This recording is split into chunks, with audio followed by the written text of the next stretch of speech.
bangunan yang sebenarnya hampir runtuh menjadi tambah runtuh di Lombok.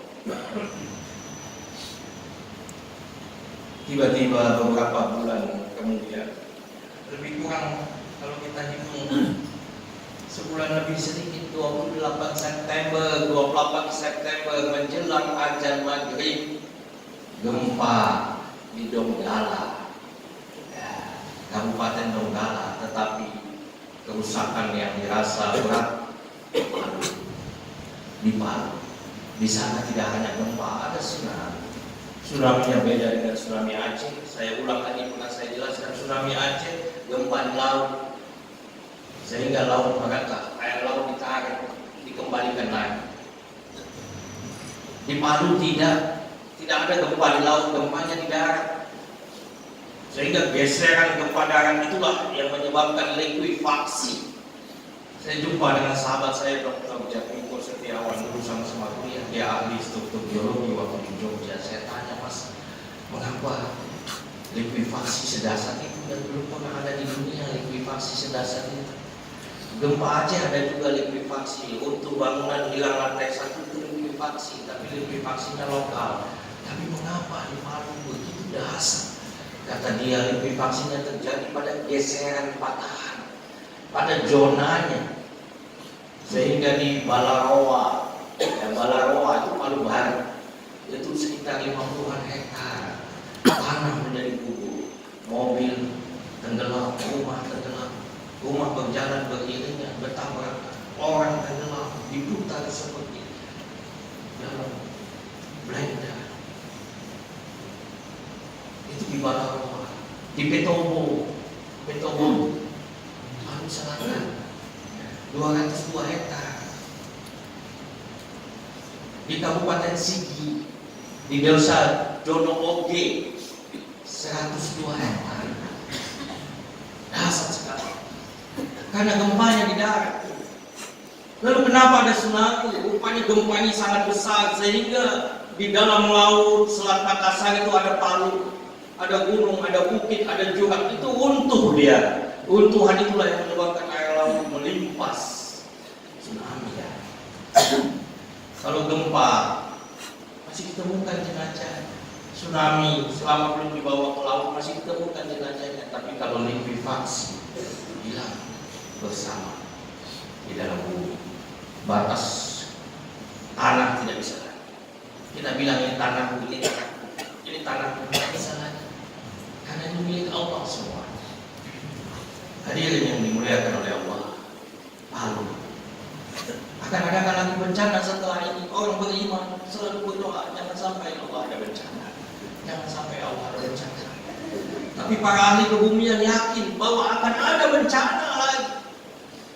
Tapi di mana, kapan, berapa kekuatannya tidak ada yang tahu. Hadirin yang dimuliakan oleh Allah, prinsip gempa itu pelepasan energi. Kalau energi lepas, bumi tidak bergerak lagi dia. Ini secara ilmu pengetahuan.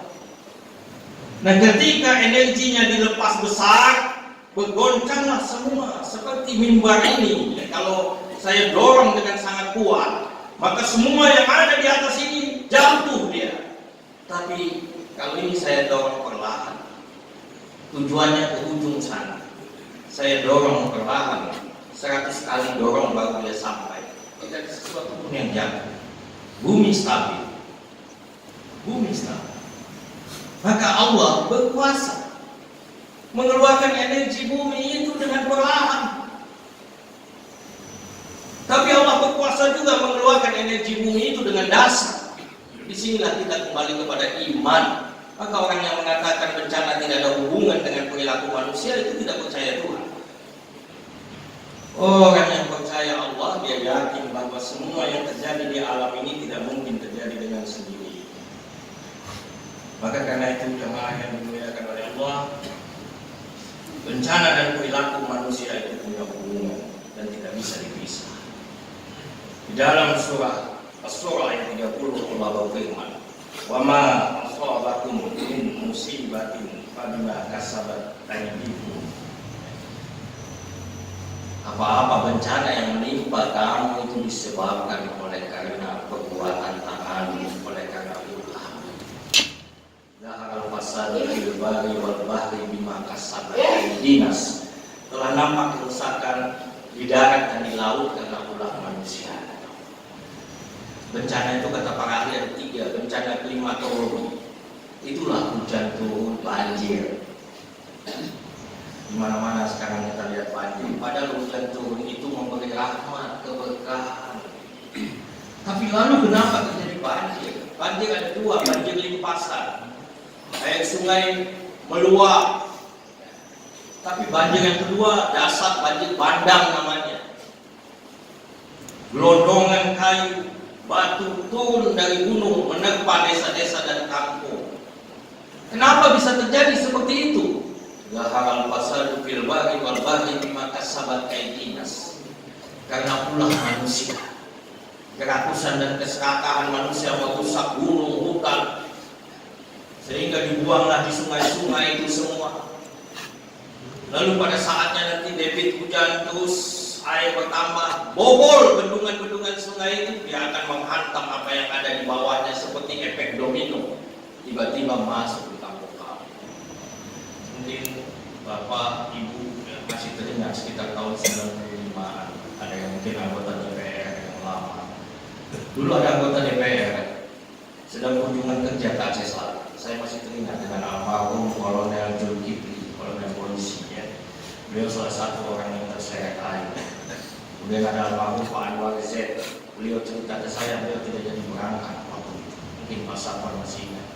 Ketika menyeberang sungai, siang, hari, cerah, menyeberang dengan kaki, tiba-tiba datang gelombang dari arah hulu. Itulah yang namanya banjir bandang. Banjir bandang tidak harus ada hujan. Hujannya bisa beberapa waktu. Berhenti hujan. Tiba-tiba air terus menekan, bobol dia. Waktu itu kalau tidak salah ada yang mau anggota DPR itu, ya. Beberapa anggota DPR, Pak Jul, beliau sudah meninggal, cerita juga ke saya bagaimana beliau berpegangan terseret air. Itu banjir bandang. Karena ulah manusia terus meningkat. Ini bencana klimatologi. Hujan salah, tidak ada hujan salah, kering. Ya, ini juga bencana klimatologi. Yang menakutkan bencana klimatologi saat ini adalah karena manusia mengembangkan ilmu pengetahuan dan teknologi saat ini tidak memperhatikan lingkungan. Kendaraan semakin banyak, bumi semakin panas, es di kutub mulai mencair. Para ahli mengatakan permukaan laut terus bertambah, setiap tahun diukur bertambah, walaupun tambahnya senti tapi lama-lama tinggi. Diperkirakan tahun 2030, 2050 nanti kita tidak ada, tapi ada cucu kita masih ada. Akan pulau-pulau kecil akan hilang dan tenggelam. Yang menakutkan di kutub itu binatang mati tidak pernah busuk karena dia tersimpan dalam es. Ahli biologi pernah menemukan ada gajah purba 1.000.000 tahun lebih umurnya, namanya mamots ya.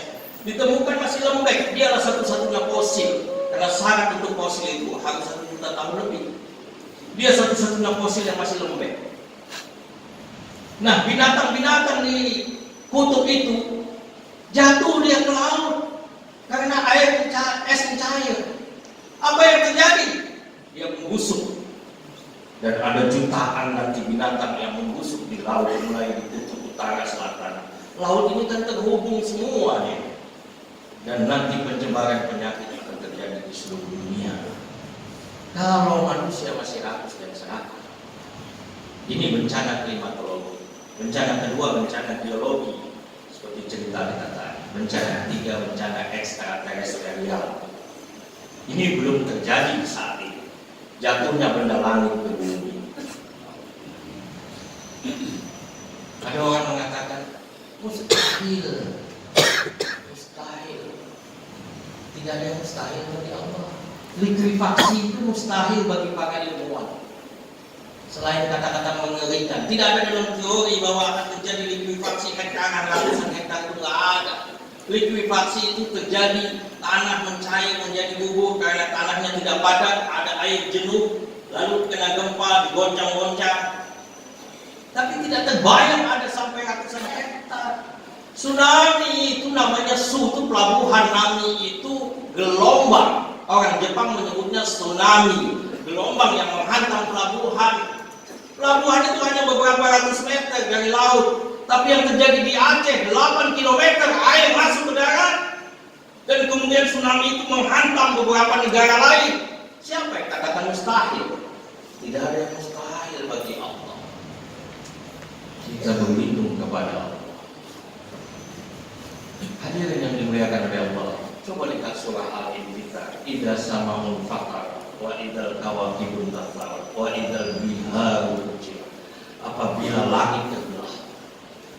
Ini langit kokoh. Tapi Al-Quran mengatakan apabila langit pecah terbelah.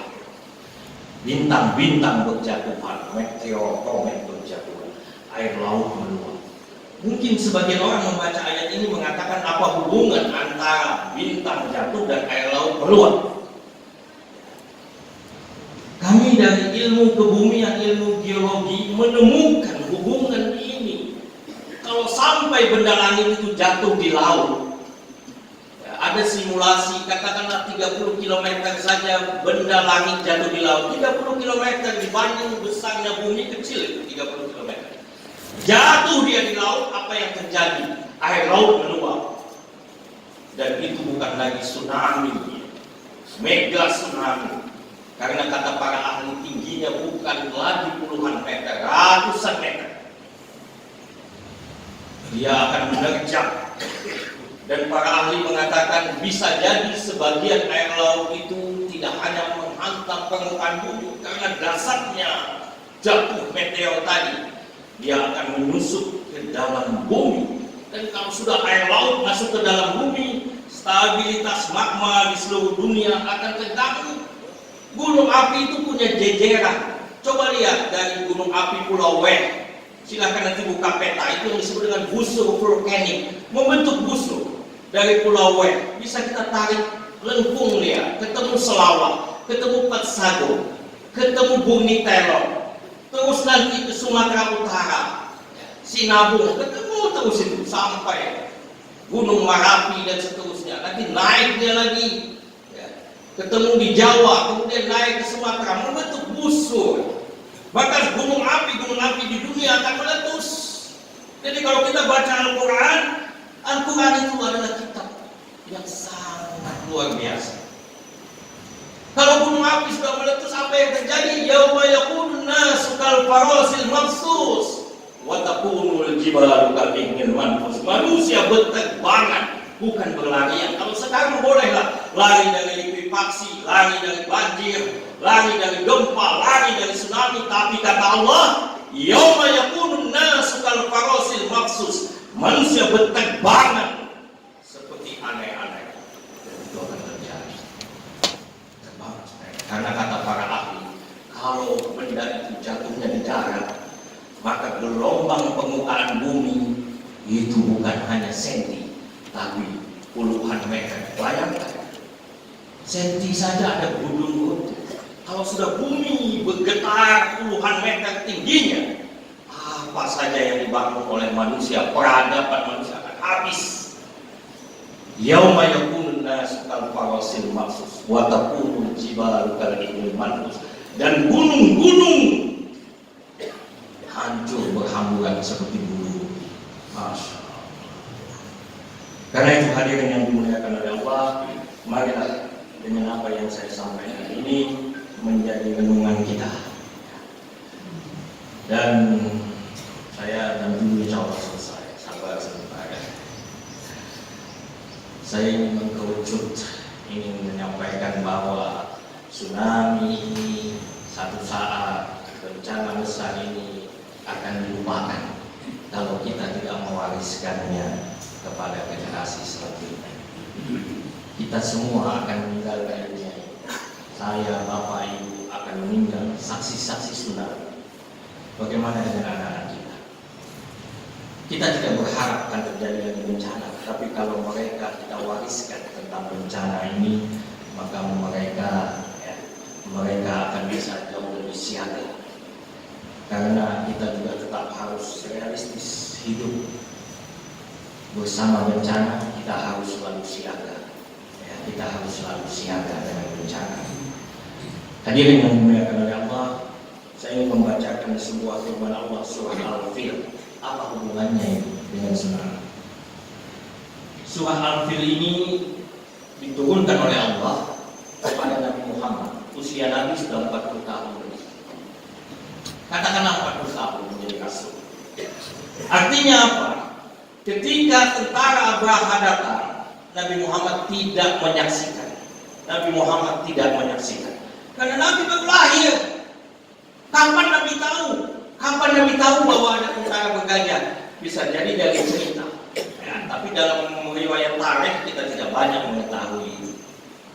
Tapi tiba-tiba Allah menurunkan firman-Nya kepada Nabi dan Nabi baca. Alam tara kaifa fa'ala rabbuka bi ashabil fil. Tidakkah engkau perhatikan bagaimana Tuhanmu telah bertindak terhadap tentara bergajah? Sejarah mencatat Abraham memimpin 60.000 pasukan. Dia di depan dengan gajah. Tuhan bertanya, alam tara kaifa fa'ala rabbuka bi ashabil fil. Apakah kamu tidak memperhatikan bagaimana Tuhanmu telah bertindak terhadap tentara bergajah itu? Alam yaj'al kaidahum fi tadlil. Bukankah Dia telah menjadikan tipu daya mereka sia-sia? Kekuatan yang membuat orang takut dari Yaman menuju Mekah, semua bergetar, khawatir. Tapi semua itu kata Allah sia-sia, tidak ada apa-apanya. Wa arsala 'alaihim tayran ababil, dan Dia Allah mengirimkan kepada mereka burung yang berbondong-bondong, tarmihim bi hijaratin min sijil, yang melempari mereka dengan batu dari tanah liat yang terbakar. Wa ja'alahum ka'asfin ma'kul, sehingga mereka dijadikannya seperti daun yang dimakan ulat. Ibu bapak pulang ke rumah tengok nanti daun yang dimakan ulat, bolong-bolong. Ini ayat turun. Apa sebabnya? Paling tidak sebagai orang beriman kita dapat isyarat. Jangan melupakan sejarah, jangan melupakan masa lalu. Allah ingatkan kembali. Maka tsunami juga tidak boleh kita lupakan. Kita mengingatnya bukan untuk mengungkit kesedihan, tapi untuk membangun kesadaran. Karena itu hadirin yang dimuliakan oleh Allah, dengan berbagai bencana ini seharusnya manusia semakin sadar. Tapi kita lihat fenomenanya tidak menunjukkan ke arah sana. Buktinya apa? Masjid masih lengang, tidak banyak perubahan. Toko-toko yang jualan juga masih santai saja, padahal Allah memanggil. Nah, kalau ini masih perilaku seperti ini terjadi, ya tidak ada jaminan bahwa bencana ini tidak akan datang. Jaminan bahwa bencana itu tidak akan diturunkan oleh Allah. Gempa ada, tapi tidak menimbulkan bencana. Tapi gempa menimbulkan bencana ini ketika manusia terus dalam kemaksiatan dan kemungkaran. Para ulama mengatakan di mana ada kemungkaran, bumi berteriak, Tuhan, izinkan aku menenggelamkan mereka karena maksiatnya. Langit berteriak, ya Allah, izinkan aku untuk menimpa mereka karena maksiatnya. Tapi Allah mengatakan, jangan, dia umatku bukan umat kalian, kata Allah. Kalau umat kalian silakan urus, tapi dia umatku. Begitu sayangnya Allah. Kalau Allah tidak sayang kepada kita, sudah lama di bumi hanguskannya dunia ini. Hanya sampel-sampel kecil yang Allah berikan.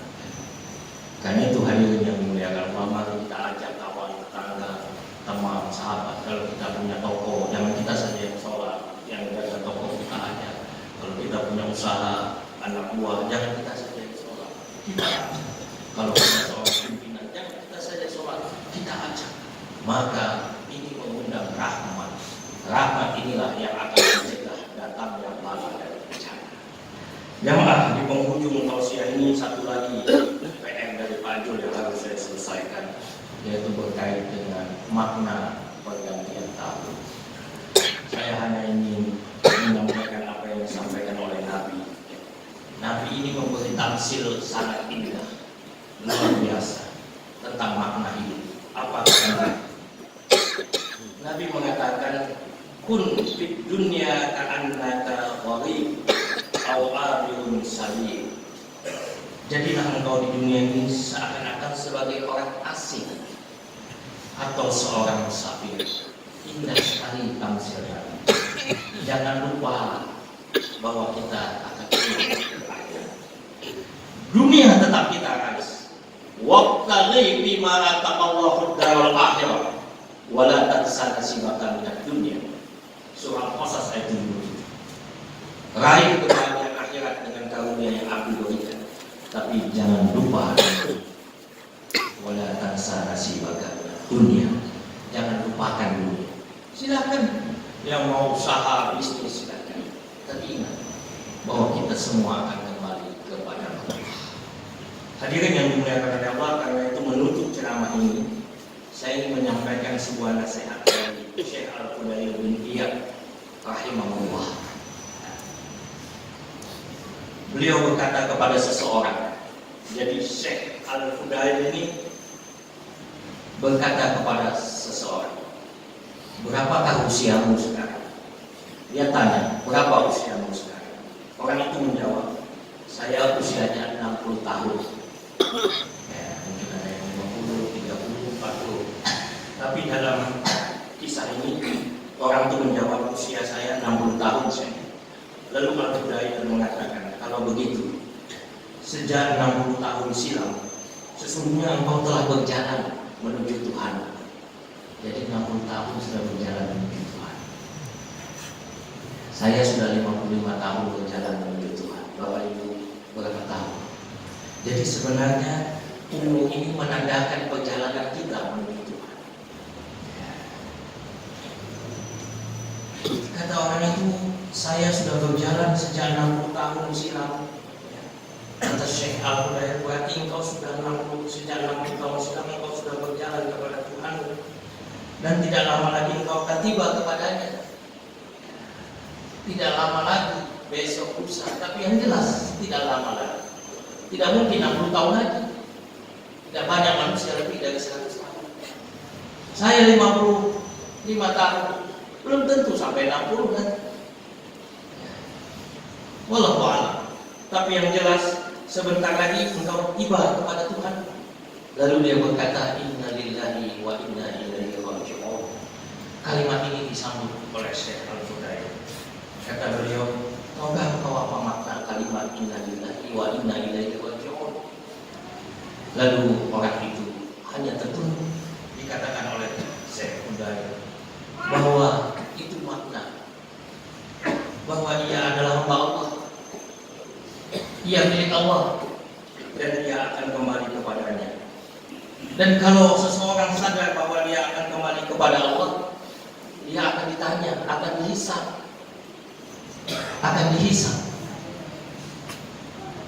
Barang siapa yang mengetahui bahwa dirinya akan dihisab pada hari kiamat, maka dia harus sadar dia akan ditanya sama Allah. Barang siapa mengetahui bahwa dirinya akan ditanya, hendaklah dia menyiapkan jawaban pertanyaan. Kita ini akan dihisab. Ketika dihisab itu ditanya sama Allah. Karena itu kata Syekh Fudail, siapkan jawaban atas pertanyaan itu. Lalu laki-laki itu berkata, bagaimana caranya saya mempersiapkan jawaban? Beliau mengatakan, sederhana saja. Apa itu? Kata beliau, perbaikilah umurmu yang tersisa. Perbaikilah umurmu yang tersisa. Mungkin hanya seharian, mungkin seminggu, mungkin bisa jadi lebih. Tapi perbaikilah umurmu yang masih tersisa. Taubat, istighfar. Niscaya dosa-dosamu yang telah lalu akan diampuni. Tetapi jika kamu tetap berbuat dalam salah dan dosa, maka kelak engkau akan mendapat siksa. Dan dosa-dosamu yang lalu, dosa-dosamu yang sekarang tidak akan pernah diampuni oleh Allah. Mudah-mudahan nasihat Syekh Al-Fudail ini menjadi penutup daripada tausiah ini, menjadi nasihat untuk saya yang menyampaikan. Semoga juga bermanfaat bagi Bapak dan Ibu. Dalam penyampaian lebih kurang 1 jam, tentu ada hal-hal yang mungkin kurang berkenan. Kesilapan saya sebagai manusia mohon dimaafkan. Subhanallah wa bihamdihi, subhanallah wa bihamdihi, asyhadu an la ilaha illa anta,